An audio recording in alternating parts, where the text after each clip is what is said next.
오늘 하나님의 말씀 마태복음 28장입니다. 마태복음 28장 1절에서 10절까지의 말씀입니다.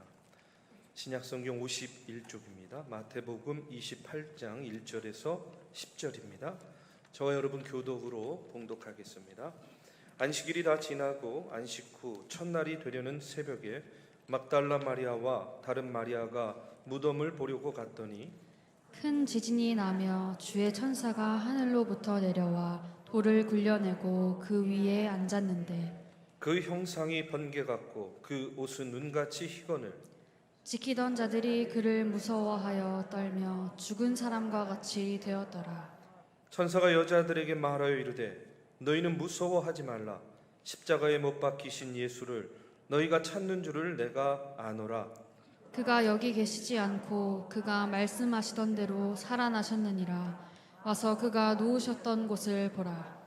또 빨리 가서 그의 제자들에게 이르되 그가 죽은 자 가운데에서 살아나셨고 너희보다 먼저 갈릴리로 가시나니 거기서 너희가 배우리라 하라. 보라, 내가 너희에게 일렀느니라 하거늘. 그 여자들이 무서움과 큰 기쁨으로 빨리 무덤을 떠나 제자들에게 알리려고 다름질할세. 예수께서 그들을 만나 이르시되 평안하냐 하시거늘 여자들이 나아가 그 발을 붙잡고 경배하니 이에 예수께서 이르시되 무서워하지 말라. 가서 내 형제들에게 갈릴리로 가라 하라. 거기서 나를 보리라 하시니라. 아멘. 오늘 계속해서 이제 마태복음 마지막 장입니다. 끝자락에 왔습니다. 오늘 부활을 믿는 자의 삶이라는 제목으로 말씀을 나눕니다. 제가 참 좋아하는 책이 있어요. 그게 뭐냐면 모리와 함께한 화요일이라고 하는 그런 책입니다. 운동세포가 파괴되어 가고 있는 또 불치병을 앓고 있는 이 모리라는 노 교수, 이제 죽음의 날을 카운트다운하고 있는 그런 상황에 있을 때에 그의 제자 중에 한 사람이 매주 화요일마다 찾아가서 함께 이 죽음을 목전에 두고 있는 스승과 죽음에 대해서 이야기하는 그런 내용을 담은 그런 책입니다. 근데 그 책에 보면 이런 얘기가 나와요. 사람들은 모두 다 죽게 된다는 것은 알고 있지만 자기가 죽는다는 것을 믿는 사람은 하나도 없네 하고 이렇게 이야기해요. 죽는다는 것을 다 알지만 자기가 죽는다는 것을 믿는 사람은 하나도 없다는 거예요. 만일 자기가 죽는다는 것을 진실로 믿는다면 사람들은 금방 딴 사람이 될 걸세 하고 스승이 제자에게 이야기를 합니다. 여러분, 대부분의 사람들이 아니라 거의 모든 사람들이요 죽음을 인정하죠. 우리 중에 죽음을 인정하지 않는 사람이 누가 있겠어요? 그런데 인정하는 것과 그것이 자기의 것이다, 자기의 일이다 라고 받아들이고 수긍하는 것은요 조금 다른 것 같아요. 죽음을요 남의 이야기처럼 생각하고 평생 죽지 않을 것 같이 사는 사람에게 여러분, 예수님이 부활하셨다 하는 이런 사실을 아무리 이야기하고 증거한들 그런 사람들에게 무슨 감동이 있겠습니까? 그렇죠?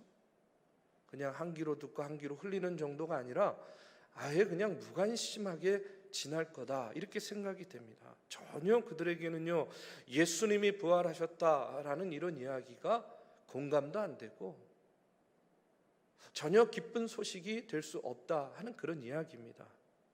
죽음을 자기 것으로 받아들이고 있는 사람, 죽음을 겸허하게 받아들이고 있는 사람에게 예수님이 다시 사셨다 하는 이 소식이요 기쁨의 소식이 되는 거예요. 이유가 뭐겠습니까? 예수님이 부활하셨듯이 나도 죽음 가운데 뭐 할 수 있다?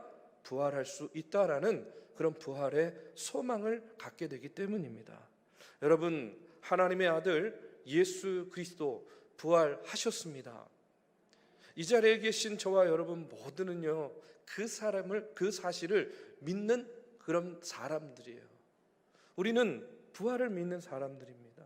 그러면 부활을 믿지 않는 사람들, 아무리 부활의 소식을 전하고 증거해도 아무런 관심도 감동도 없는 그런 사람들과 부활을 믿는 우리들은요 분명히 삶의 모습과 태도가 다를 수밖에 없다라는 거예요. 오늘 말씀을 통해서 그럼 부활을 믿는 사람들의 삶은 어떻게 다른가 하는 것을 오늘 본문에 나오는 이들의 모습을 통해서 이 시간에 함께 나누고자 합니다. 여러분, 부활을 믿어야 우리가 소망 가운데 살 수 있어요. 어떤 소망이냐면 당연히 부활의 소망, 다시 살아날 것이다 라는 그런 부활의 소망을 갖게 되는 겁니다. 우리가 잘 알듯이 예수님께서 십자가에 돌아가셨어요. 그 모습을 제자들이 봅니다.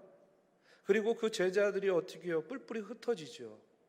엠마오 길의 두 제자도 모든 것을 다 포기하고 자기 고향집으로 돌아가고 있었어요. 시몬 베드로를 포함한 몇몇의 제자들, 옛날 직업이 뭐였죠? 원래 어부였잖아요. 그렇죠? 이제 예수님도 죽었으니까 우리가 뭘 하지? 우리가 평생 고기 잡는 일밖에 하지 않았으니까 다시 어부로 돌아가야 되겠구나, 이런 생각들을 하고 있었을 거예요. 또 그 중에 어떤 제자들은요, 내가 혹시라도 예수님의 제자인 게 밝혀지면 잡혀가가지고 자기도 죽음을 당하지 않을까 하는 그런 두려움과 그런 떨림 때문에 아마 사람들이 찾지 못하는 곳으로 내가 몸을 숨겨야 되겠다, 두려움에 도망치고 있는 이도 있었을 겁니다. 그런데 오늘 말씀에 보면 누가 나옵니까? 막달라 마리아.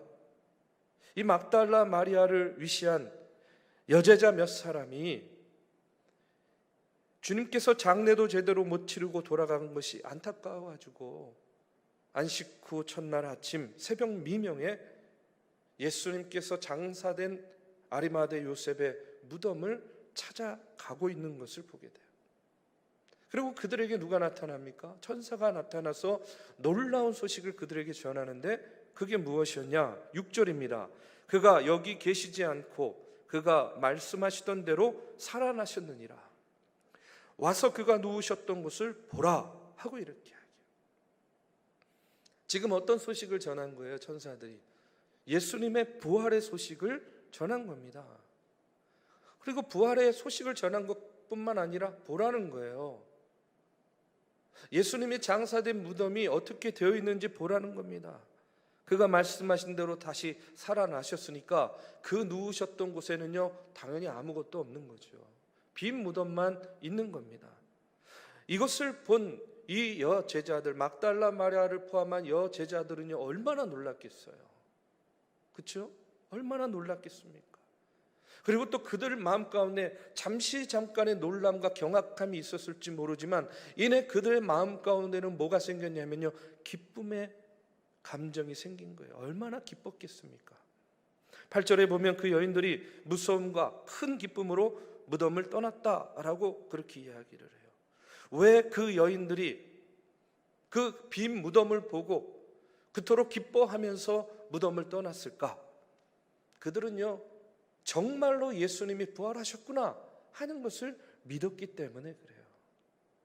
부활을 믿었기 때문에 그 빈 무덤을 보고 기뻐할 수 있었던 겁니다.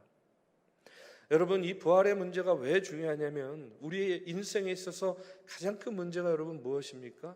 죽음의 문제 아니겠습니까? 그렇죠? 그런데 만약 예수님이 죽은 자 가운데에서 다시 살아나지 못했다고 한다면 지금 우리의 삶이 얼마나 소망 없고 어리석은 삶을 살고 있는지 몰라요. 왜 그러냐면 바울이요 이렇게 이야기합니다. 고린도전서 15장 17절 이하에 보면요, 그리스도께서 다시 살아나신 일이 없으면 너희의 믿음도 헛되고 너희가 여전히 죄 가운데 있을 것이요 하고 이렇게 이야기해요. 무슨 말이에요? 한마디로 믿어봐야 소용없다 하는 그런 이야기예요.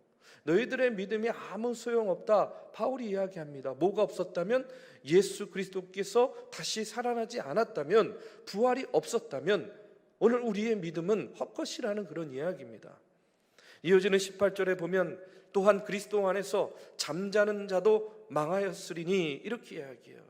이게 무슨 말이냐면 예수님이 만약에 죽은 자 가운데서 다시 살지 못했다면 우리보다 먼저 떠난 사람들, 아무리 좋은 믿음을 가지고 떠났다 하더라도 여러분 다 소망 없는 사람들이에요. 왜요? 갈 곳이 뻔하잖아요. 그렇지 않습니까? 어디가 있을지 뻔한 겁니다. 또 예수님이 부활하지 않았다면 이 세상에서 제일 불쌍한 사람들이 누구라고 이야기하냐면 예수 믿는 사람들이라고 이야기해요. 19절에 보면 이렇게 이야기합니다. 만일 그리스도 안에서 우리가 바라는 것이 다만 이 세상의 삶뿐이면 모든 사람 가운데 우리가 더욱 불쌍한 자이리라. 그러나 이제 그리스도께서 죽은 자 가운데에서 다시 살아나사 잠자는 자들의 첫 열매가 되셨도다. 바울은요, 부활에 대해서 대단히 현실적으로 우리에게 이야기하고 있습니다. 여러분 한번 가만 생각해 보세요. 바울의 예를 한번 들어서 이야기를 할게요. 바울은 예수 그리스도가 부활하셨다 하는 이 복음을 전하느라고요, 결혼도 하지 않았어요. 그렇죠? 결혼도 못했습니다. 못한 건지 안 한 건지는 바울만 알겠지만 어쨌든 결혼 안 했어요. 복음 전하러 다니다가요, 두들겨 맞기도 했습니다. 맞아 죽을 뻔도 했어요. 멸시와 천대도 받고 로마 감옥에 갇혀서 고생하다가 결국 그가 어떻게 죽습니까? 참수형을 당해서 죽어요. 인간적으로 보면 얼마나 고단하고 얼마나 비참한 일생을 사는 겁니까?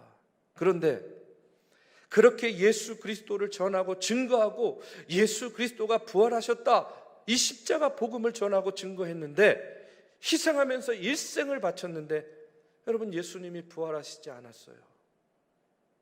그가 전하는 예수의 부활이 꾸며낸 얘기나 마치 신화 같은 이야기에 지나지 않는다고 한다면 여러분, 세상에 바울만큼 불쌍한 사람이 어디 있겠습니까? 아니, 예수님 증거하느라고 일생을 바쳤다니까요. 예수 부활의 그 증인이 되어서 십자가 복음을 전하느라고 자기의 목숨까지도 바쳤는데 그게 아니라는 거예요. 그러면 그 일생이 얼마나 불쌍하고 불행한 인생이냐는 겁니다. 헛된 것에 일생을 바친 정말 불쌍하고 한심한 사람이 되는 거죠. 그런데 바울만 불쌍하고 한심하냐는 거예요. 아닙니다. 여러분, 우리도 마찬가지예요. 우리도, 저와 여러분도 하루 종일 열심히 일하고, 여러분 집에서 저녁 먹고 휴식을 취해야 될 시간 아니에요? 그런데 지금 여기 나와 있는 거예요. 여러분, 왜 나와 있습니까? 예배 드리려고 나와 있잖아요.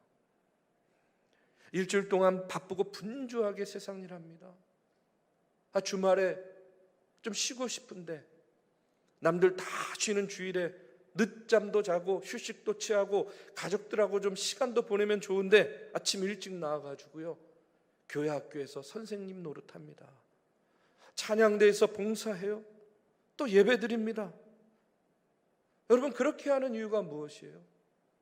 우리가 그렇게 우리의 삶을 드리는 이유는 뭐냐면 예수님께서 부활하셨음을 믿기 때문에 오늘 우리가 지금 이 자리에 와 있는 거예요. 우리의 시간을 그렇게 드리는 거 아닙니까? 그런데 만약에 예수님이 부활하시지 않고 살아계시지 않는다면 저와 여러분은 얼마나 한심한 인생을 살고 있는 겁니까? 게다가 몸만 나와 예배합니까? 아니잖아요. 심하다 때마다 정성껏 헌금도 준비해서 드려야 돼요. 어떻게 번 돈입니까? 그걸 어떻게 벌었는데, 예? 그걸 바쳐요. 세상 사람들이 볼 때 얼마나 한심해 보이겠냐는 거예요. 그래서 바울이요, 이렇게 솔직히 이야기하는 겁니다. 예수님이 부활하시지 않았다면 정말 우리는 불쌍한 사람이라는 얘기예요. 여러분, 우리가 못해서 안 하는 게 아니잖아요. 그렇죠? 할 수 있음에도 불구하고 나도 세상 사람들처럼 저렇게 즐길 수 있어요. 저렇게 먹고 마시고 놀 수 있어요. 그런데 하나님이 두려워서 못하는 일들이 얼마나 많이 있습니까? 할 수 있는데 하나님을 의식하기 때문에 절제하는 일들, 포기하는 일들, 내려놓는 일들 얼마나 많이 있냐는 거예요. 예수님이 부활하셨다면 우리가 하나님을 두려워하고 절제하는 삶을 산 것에 대해 잘했다 칭찬받겠지만, 만약에 예수님이 부활하시지 않았다고 한다면 여러분, 있지도 않는 하나님 눈치 보느라고요, 인생을 얼마나 재미없고 허비하면서 산 게 됩니까? 그러니까 예수님이 부활하시지 않았다고 한다면 정말 우리는 불쌍해질 수 있었던 인생이라는 거예요. 그렇기 때문에 반대로 예수님이 부활하셨다라는 사건은요, 우리에게 너무나 중요한 거예요. 얼마나 중요한지 모릅니다. 그렇기 때문에 부활이 있기 때문에 우리의 믿음도 있는 겁니다. 부활이 있기 때문에 우리의 구원도 보장이 되는 겁니다. 부활이 있기 때문에 우리에게 소망이 있는 거예요. 부활이 있기 때문에 우리는 이 세상 사람들 앞에 불쌍한 자가 아니라 오히려 영광스러운 삶을 사는 자들인 줄로 믿습니다. 여러분, 부활이 있기 때문에 우리는 가장 복받은 사람들이고 정말 멋진 인생을 우리가 살아가고 있는 줄로 믿습니다. 여러분, 우리가 이것을 믿을 때 우리의 하루하루가 여러분 고단한 인생이 아니라 부활하신 주님을 바라보면서 여러분 영광 중에 나아가는 그런 우리의 인생의 걸음이 될 줄로 믿습니다. 세상 사람들이 아무리 우리를 조롱한다 할지라도 우리는 부활을 믿기 때문에 우리의 헌신이, 또 우리의 봉사가, 우리의 헌금이 헛되고 부질없는 것이 아니라 가장 값지고 의미 있는 일이 되고, 그로 인해서 우리가 구원의 확신을 가지고 이제 오늘도 이렇게 주님 전에 나와서 예배하고 있는 줄로 믿습니다. 부활은요, 우리에게 이처럼 구원에 대한 확신과 영생에 대한 믿음과 소망을 주는 그런 너무나 놀라운 사건인 것입니다. 그렇기 때문에 부활은 우리에게 소망의 사건이 되는 것이에요. 우리로 하여금 인생의 소망을 갖게 하는 겁니다. 부활을 믿는 저와 여러분, 소망 가운데 하루하루 하나님 바라보고 주님의 십자가 바라보고 나아가시기를 주님의 이름으로 축복합니다. 두 번째로, 부활을 믿는 자들은요, 어떤 삶을 사냐면 경배하는 삶을 삽니다. 오늘 말씀을 보십시오. 9절에 보니까 예수께서 그들을 만나 이르시되 평안하냐 하시거늘 여자들이 나아가 그 발을 붙잡고 경배하니 하고 이렇게 나와요. 부활하신 주님을 만났어요. 아니, 부활하신 주님이 여인들을 만나줬습니다. 그럴 때에 이 여인들이 제일 먼저 뭘 했습니까? 경배했대요. 경배. 왜 경배했어요? 여러분, 경배는 누구에게만 드릴 수 있는 거냐면요, 하나님에게만 드리는 거예요. 경배는 사람에게 드리지 않습니다. 경배는 하나님께만 드리는 거예요. 요한계시록 22장 9절의 말씀에 보면 이런 말씀이 나와요. 그가 내게 말하기를 나는 너와 내 형제 선지자들과 또 이 두루마리의 말을 지키는 자들과 함께 된 종이니 그리하지 말고 하나님께 경배하라 하더라, 이렇게 이야기하고 있어요. 여러분, 경배는요, 다시 한번 말씀드리지만 사람에게 하는 것이 아니라 오직 하나님께만 하는 거예요.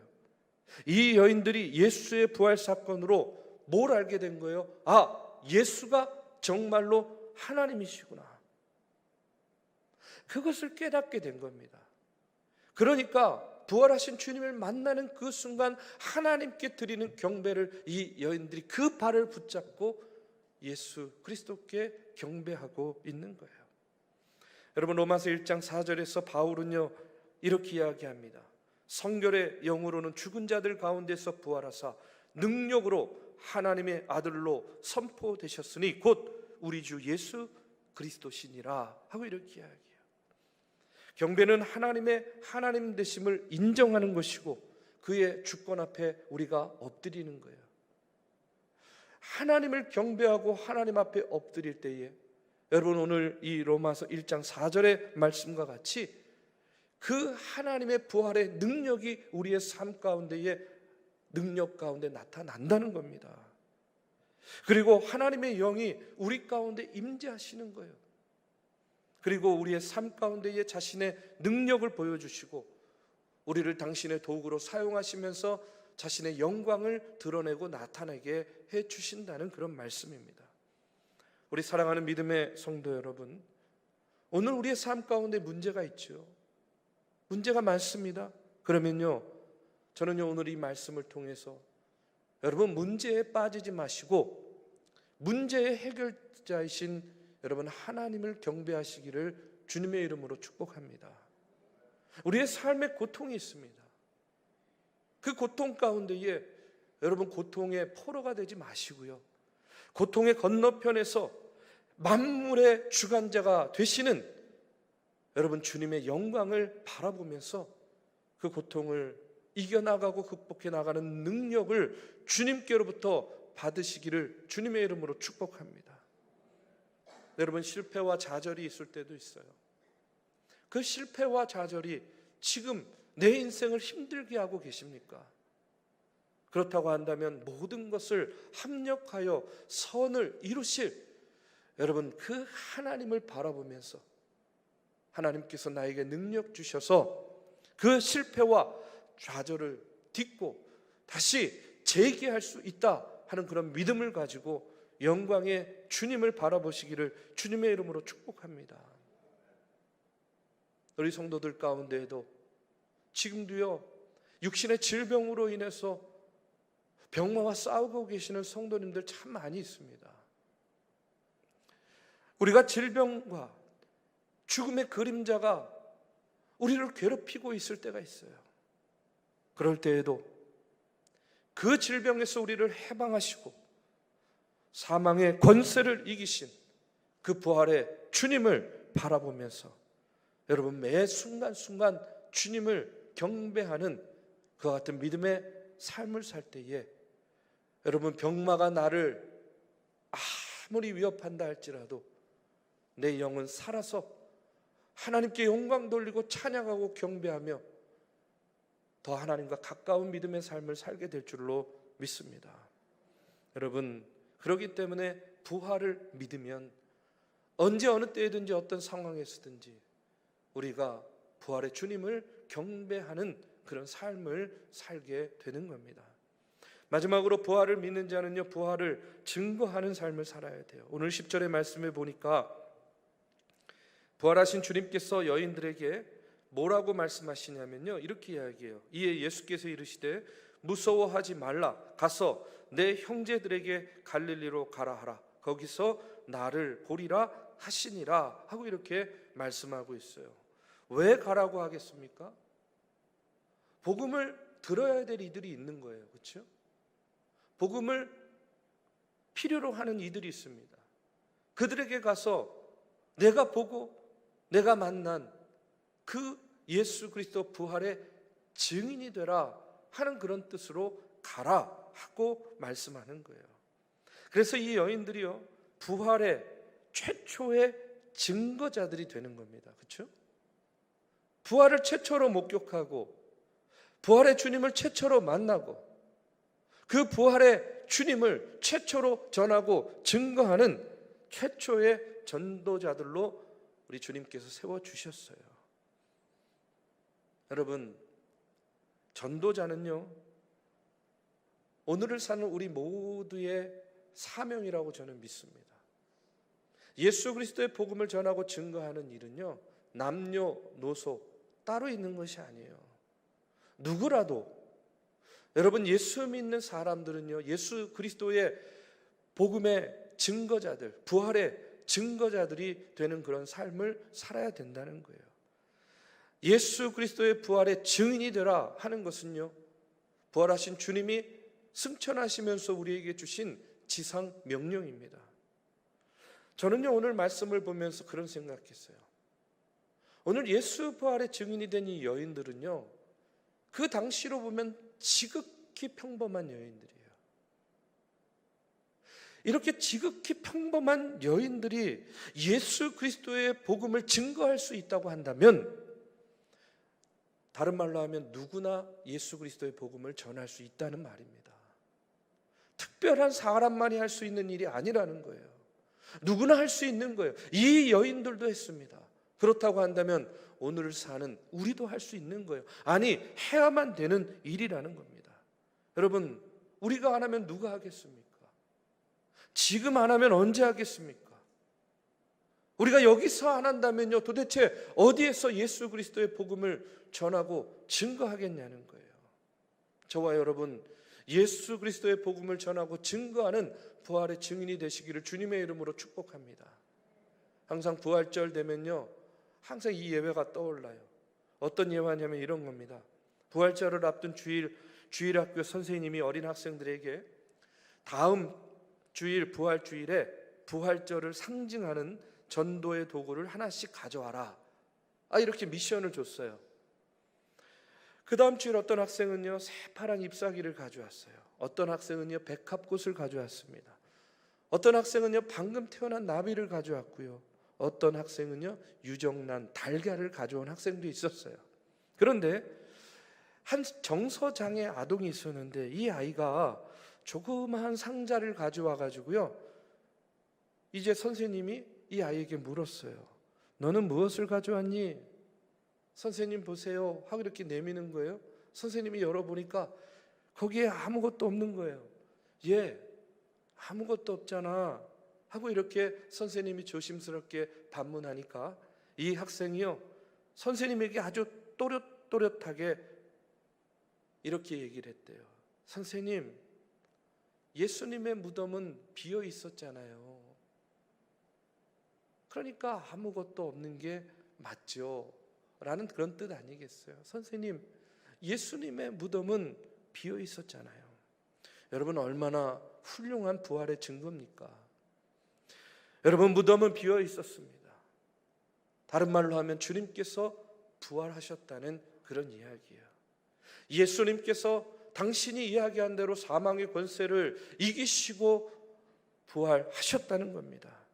그리고 부활의 첫 열매가 되어서 오늘도 산자와 죽은 자의 유일한 희망이 되셨다는 사실입니다. 여러분, 그로 인해서 우리가 소망 가운데 부활의 삶을 사시기를 주님의 이름으로 축복합니다. 여러분, 우리가 예수 그리스도의 부활을 믿는다고 한다면 우리의 삶의 매 순간순간마다 예수 그리스도께 경배하는 삶을 살아야 돼요. 그리고 우리의 삶의 자리에서 부활의 증인된 삶을 저와 여러분이 살아낼 때에 하나님께서 우리를 사용하여 주셔서 이 참으로 어려운 때에, 이 답답한 때에, 이 암담한 때에 오히려 반대로 우리 중앙교회가, 저와 여러분이 이 어둠을 돌파하고 나아가는 그런 부활의 증인들이 될 수 있다고 믿습니다. 오늘도 그와 같은 믿음을 가지고 남은 또 일주일의 삶을 살고 우리의 평생의 삶을 살 때에 부활에 대한 믿음과 확신을 가지고 여러분 하나님께 영광을 돌리며 사는 저와 여러분이 되시기를 주님의 이름으로 축복합니다.